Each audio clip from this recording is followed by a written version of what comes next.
Welcome to a theoretical discussion around the business model canvas. This is to accommodate a little bit of understanding pre the workshop that we're looking to run in November. My name is James Cracknell. This is me. As is described, I'm a 62-year-old entrepreneur. I got big ambitions about making things happen within regions across the country, taking micro businesses and turning them into aspirational businesses that will ultimately generate quality jobs. It's been a passion of mine really since I left my career in finance in 2011, where I was made redundant, and then started to think very much about what I wanted to do differently and in the future. And part of that is, how do I use my values that are created over that particular period of time through the many industries that I work with? What do I do, right, that actually really starts to generate and exchange value for others? And it brought me into context with the idea of me as a business model, and it really sort of elevated that understanding of it. And it also put me in contact with the idea of the canvas. And I was really fortunate back in 2013-14 to work with the founders of the business model generation at a particular event in London, where we went through and really sort of over a 2-day sort of time that we really explored the understanding around what the business model canvas was all about.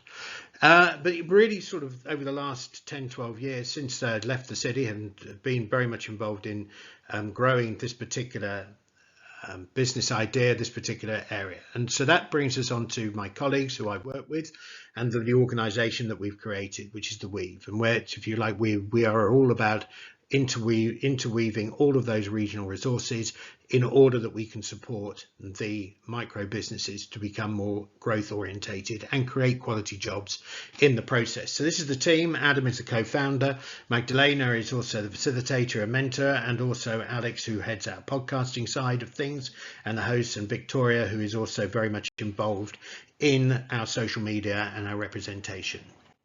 This is who we are.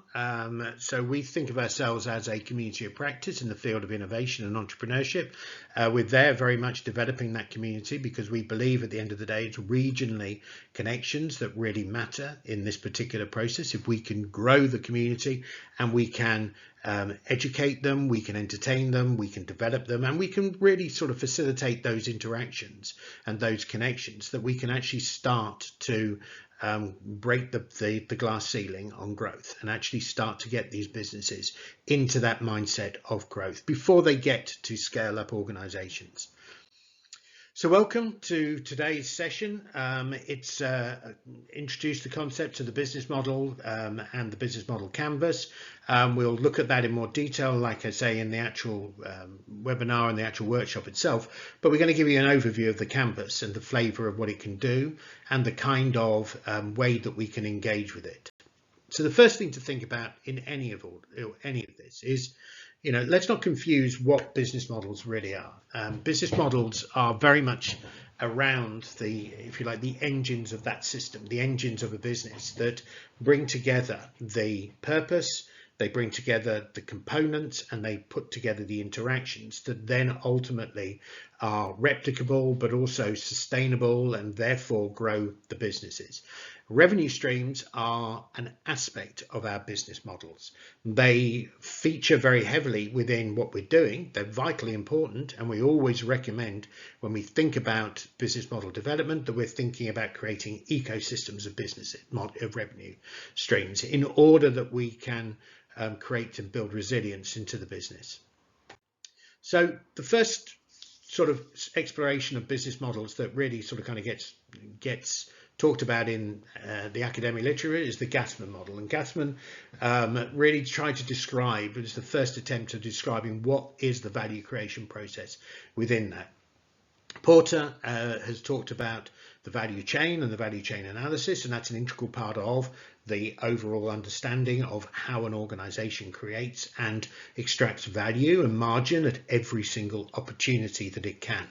But ultimately, Gassman's model was very much thinking about three or four kind of key areas of development. The first being that, the model, a customer has to have a value exchanged. There has to be a value proposition that is created to fit that particular customer. And by that we mean something which does a job for that particular customer, that solves that particular customer's pains and ultimately gives them the kind of experience outcome that really matters. Now, it doesn't matter whether it's business to consumer, business to business, or business to business and consumer. It doesn't matter what format that takes. There is a value exchange that really does matter in terms of driving that the components of the business model. If we deliver what nobody wants, then we're not going to make any money. We're not going to deliver anything. We're actually at the end of the day going to fail. So you often see businesses going hell for leather when it comes to trying to deliver some form of value that actually is unwanted, and their working capital, the amount of cash they have within their business, dissipates really, really quickly. So it was really crucial, and Gassman picked up on it very quickly. That's the starting point for him, was how is the value proposition created? How is it delivered? And what is that value proposition in what it offers for that particular customer? So the second part is that it needs some form of profit formula. It needs something where the revenues that are coming into the business are higher than the costs attributable to those particular revenues. And that profit formula needs to be understood, it needs to be laid out, it needs to be explained within this, and ultimately the value that the customer would see in paying for this particular product.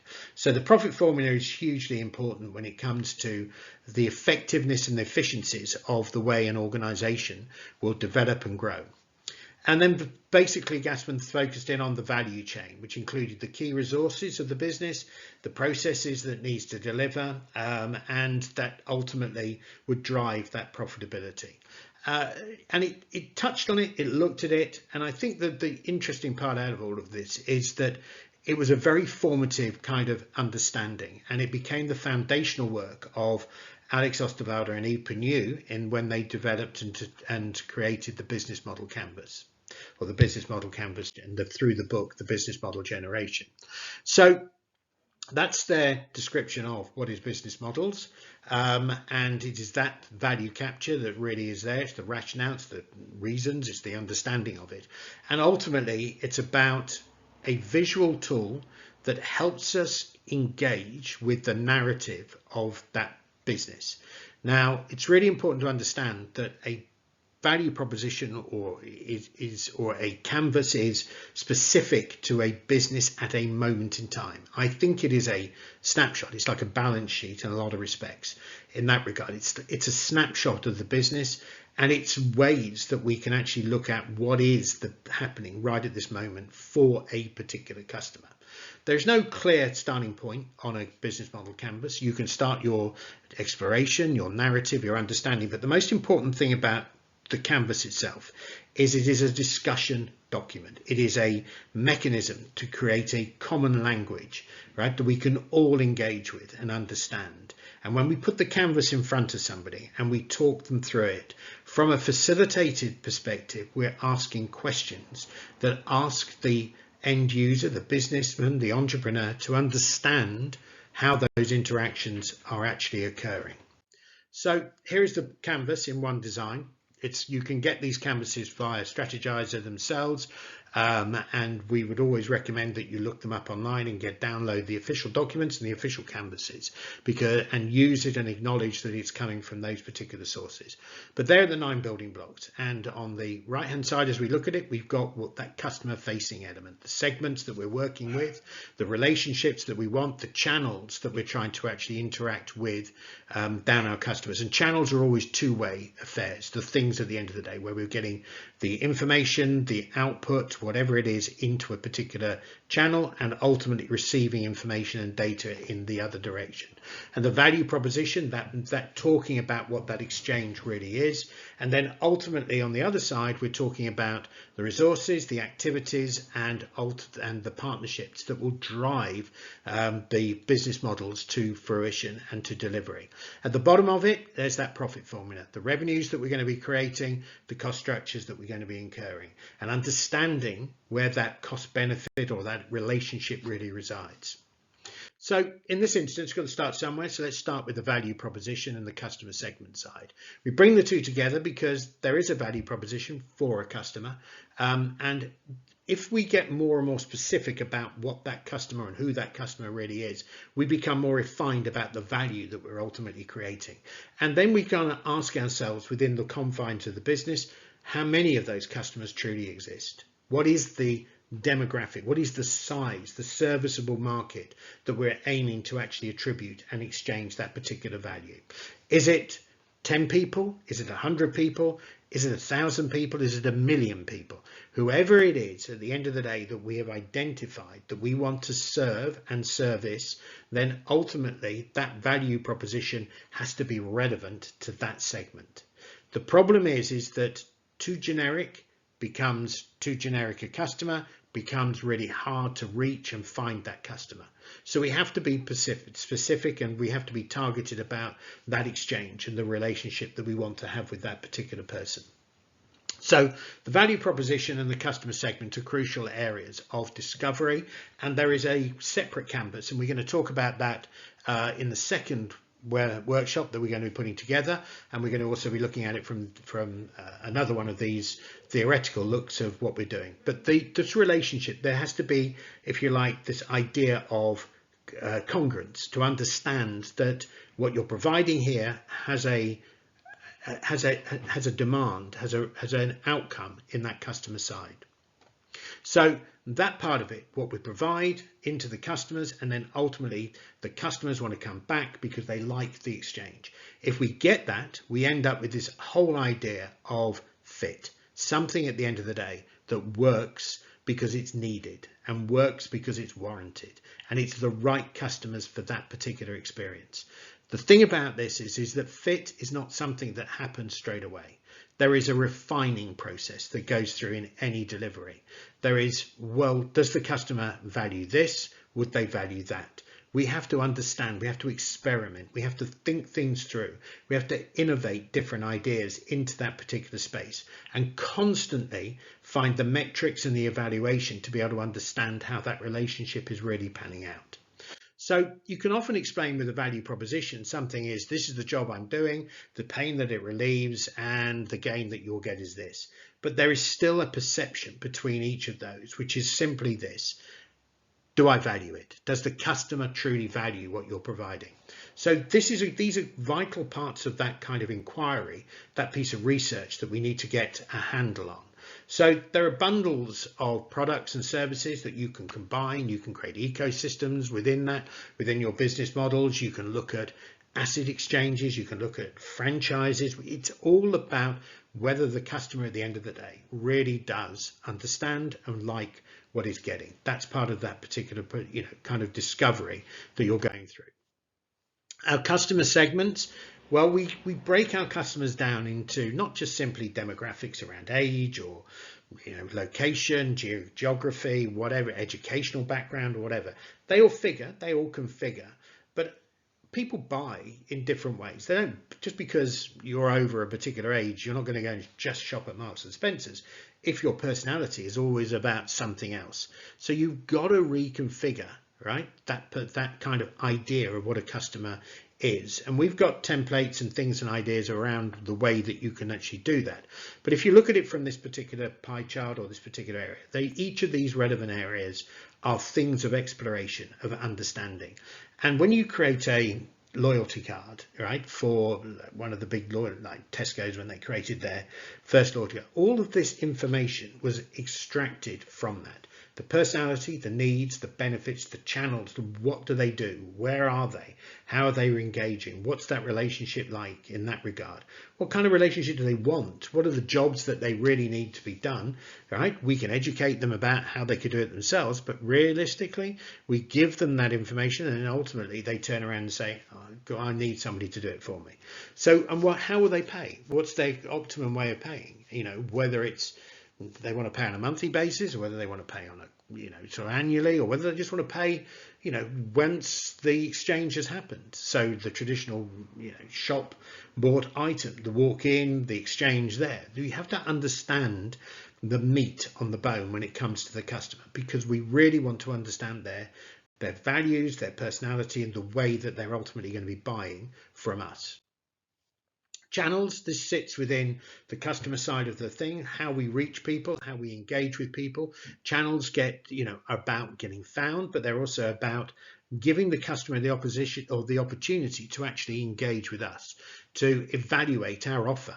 Because again, that's part of a real crucial process. You don't just simply give value to a customer and not expect them to go away and think things through, particularly if it's a high net worth buying process, it's a high value exchange. What you're actually saying to them is, look, here we are, here are our competitors, this is the value that we provide, and ultimately this is the opportunity that you're going to get by engaging with them. So this whole kind of idea of channels is about how we facilitate them, how we lubricate the channels so that there is free flowing information between ourselves and our customers. And it's really, really crucial piece of development that we sit there. So it's not just about social, but it's also about the websites. It's also about the relationships, the partnerships, the kind of referral processes that we are always talking about. Customer relationships, really important. We just touched on it a number of different ways, but there are perhaps relationships that apply to one-to-many, to one-to-one. So what kind of relationship do we need and do our customers need from us? Technology is now forming a whole new infrastructure around the kind of relationships that we're having with people. Bots and AI are diverging in a way. Bots are becoming pre-programmed questions. AI is becoming intuitive into relationships between ourselves and the customers. And ultimately, as technology picks up more and more of the strain, so in a way does the familiarity that we can create between ourselves and our customers. But personalization en masse, which is a big, big demand of a lot of industries out there. How do we create a personal experience for the many? And up until really AI has become so ubiquitous in what it's doing, we've struggled to really pick up on that kind of connection. So the relationships and the kind of things, the way that we want customers to feel about us is a statement of intent, and it's a series of strategies and actions and participation. So if we're building communities, what's the community model that we're following, right? How are we facilitating the communities? Right? What are we doing to educate them, to entertaining them, and then ultimately how are we developing them, both from the point of view of their development themselves, but equally how we're growing that community. And if anybody's spotted that an acronym, it's FEED. How do we feed our communities? Revenue streams, we always talk about this. It's not just simply the business model, but it's vitally part of a business model. It's the component aspect. There are many, many different revenue streams, and we can talk about more of those in detail as we start to deliver more and more about the business models, when we'll talk about that at the workshop itself. But ultimately, revenue streams are very much about that value exchange. It's facilitating that exchange. And what we want is we want people to, we want there to be less resistance in that particular process. We don't want revenue streams that are fundamentally difficult to engage with, but we do want people to be able to make the right decisions. The worst thing in the world is, for a customer perspective, is for them to commit to a revenue to provide some form of income into your business and then not being able to service that customer to the extent that we want them to service, because that leaves people feeling bereft, feeling that they've received a poor value exchange. So what we want to do is we want to understand that there is friction in the frictionless transactions in one way, but there is also friction in the evaluation, and that's where the channels and the revenue streams start thinking about things effectively together. So you can have subscriptions, membership signs, you can have brokerage, you can stand in between transactions and take exchanges. We always say to businesses that the best way of doing this is by creating multiple revenue streams within your business, thinking about giving our customers the options of paying for value. Pay up front, you get a transactional benefit in that process.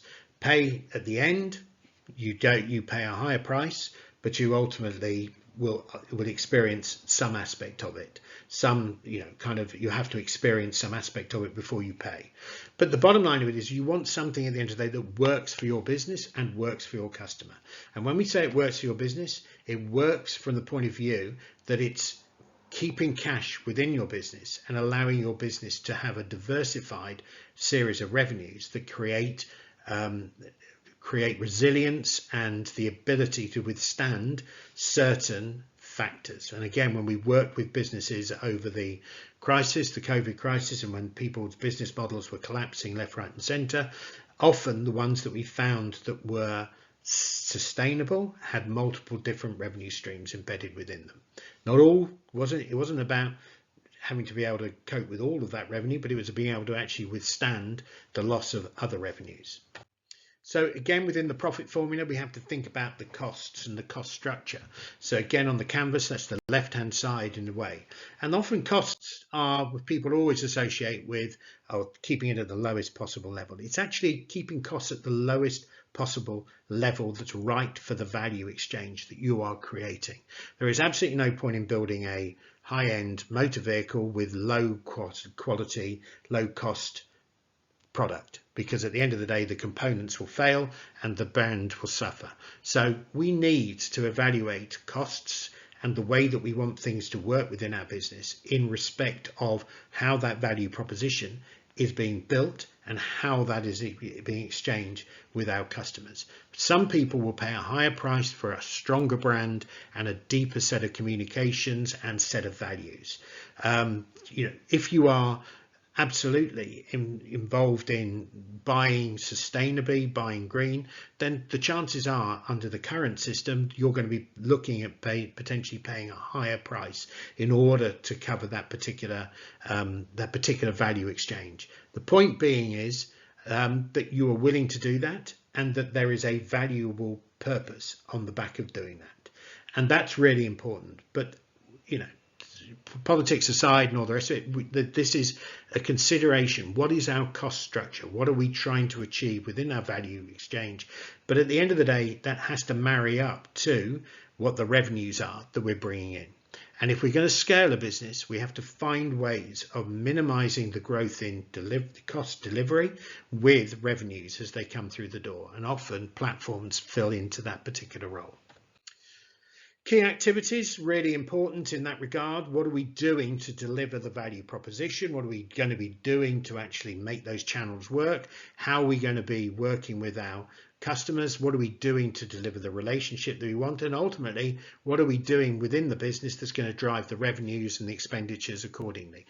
So it's a really kind of broad term, but it's about the value exchange, what we own within that particular process. So what activities make things happen in the world? And our role within that as a entrepreneur, as a business owner, is inevitably to be the conductor of that particular series of activities and to constantly evaluate what we need in terms of those to be able to deliver that. And that's where we have to understand the resources that will help us drive the activities within the business. And of course, resources you can define as different capitals. You can think of them in terms of financial, human capital, social capital. You can think of them as intellectual capital, creativity, the technology, whether we're capable of actually being able to deliver this. So the assessment of those key resources is really, really crucial. And maybe one of our activities is to keep growing the resource base of what we're doing. And what you find is, particularly in the world of when you're on a funding circle and you are literally sitting there trying to go out to raise funds for your business through investors, that's a massive piece of activity within the business. It doesn't stop. It just endlessly keeps working away. So one of the resources is to be able to actually figure out how we do that. The CFO within the business, the role that the business and the CEO takes within that particular area, and the CFO take in order that they keep the funding process going. And that's a really big part of it. So resources, about people, about capabilities, technology, how we deliver it, what efficiencies can we create within that particular process. These are really important aspects of the canvas and aspects of our thinking. Key partners. This is often something that we brush over. A lot of people brush over this, but actually in today's world, we change the lens on so many different things. And partnerships, and by partnerships we mean win-win kind of relationships. So people often say, oh yeah, I'm a partner with my supplier, but actually you're not. The supplier is the supplier unless there is a quid pro quo, unless there is a win-win in that particular relationship. So having a supplier who is an organic producer or a sustainability producer or something like that that mirrors and matches your value proposition, then ultimately you can leverage your value through the connection with that particular partner. You may have a partner who's ultimately somebody who's maybe works within the charity sector or a third sector or the civil society or something like that. That in themselves, right, will elevate your exposure to the world. You'll create more visibility, but you'll be doing it on the back of their footprint. So win-wins are always about how we create those relationships between ourselves and our key partners. And it's really important that we think about this from the referral perspective. We really think about it from footprints and from the community. Having a partner who has the same client base as ourselves, but is approaching it from a different perspective or a different relationship, and we can enhance what they do and they can enhance what we do by providing that additional visibility. These are all considerations in our partnership matrix. These are things that we have to kind of take on board, and when we go out and look for and hunt for those particular partners. This is the canvas, as we said. So strip away all the questions, strip away everything we're talking about it. We can look at the canvas, and there's a good metaphor within this that we kind of bring in to this process. And this is the canvas as a theatre. And this is thinking about things where the front of house, the value proposition, the relationships, the customer segments, the people who are sitting in there on the seats, the channels, how we reach people, how we exchange that flow of information, and how they pay for their tickets, how they pay for that experience, right? What is it that we're doing within that particular area? And the front of house stuff that we're doing is hugely visible. It's really important that we understand those building blocks that are there are about that interaction and that engagement with our particular customers. And then the back of the house, right, is everything on the other side. If you like, I always think of that as the practice area, the area where we're doing our stage craft, where we're thinking about the core components of the business, the way that the business is being developed, and how at the end of the day it can really start to interact with that. So the other way of thinking about this is to think about the three ways and mechanisms that we evaluate a business by. And those three are principally, what is desirable? Are we producing something that actually is wanted? And that value proposition to the customer segment, are the segments big enough? Are they there? Do they really want what we're providing? And ultimately the job that we're really doing, and will they be willing to pay for it? So the desirability encompasses all of that sort of that front part of the canvas there. And then ultimately from that perspective, the feasibility. Do we have the resources, the relationships? Do we know what activities we really need to do to make this value proposition come alive? Do we have that kind of connection between them? What is desirable, what is feasible? So if it's desirable but it's not feasible, then how do we make it feasible? Where do we find those additional resources? Where do we find that additional information? And then finally, it's about the viability. Is it economically right and able to deliver this, right? Are we able to actually put together the revenues and incur the costs and ultimately deliver something which is desirable and is feasible in that particular process? So I hope you understand from that perspective how much of an interaction this all is, okay? And how much of a dependency all of those components are within the design of a business. So taking a canvas, looking at a canvas, and we'll do this at the workshops, but when we take a canvas and we look at a canvas, can we create a narrative? Can we create something which tells us basically what that business does, how it does it, and how that value, right, is exchanged? Do we see clearly the rationale behind that particular business itself?